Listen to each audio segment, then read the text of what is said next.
Assalamualaikum warahmatullahi wabarakatuh.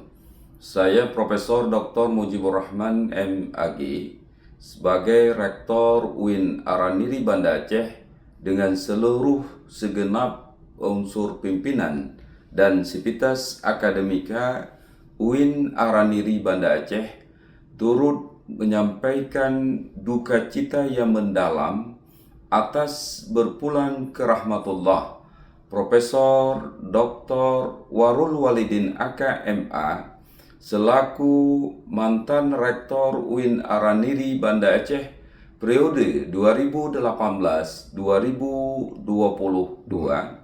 dan beliau merupakan dosen senior di Fakultas Tarbiyah dan Keguruan UIN Araniri Banda Aceh.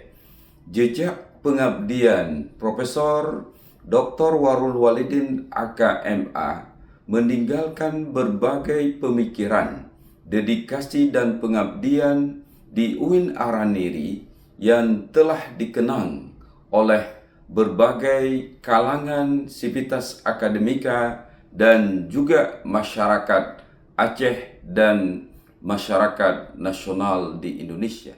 Untuk itu kepergian beliau meninggalkan duka yang sangat dalam bagi kampus UIN Araniri Banda Aceh.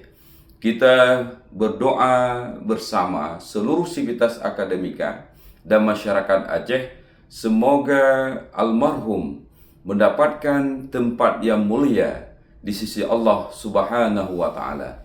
Wallahul muwaffiq ila aqwamit thoriq. Wassalamualaikum warahmatullahi wabarakatuh.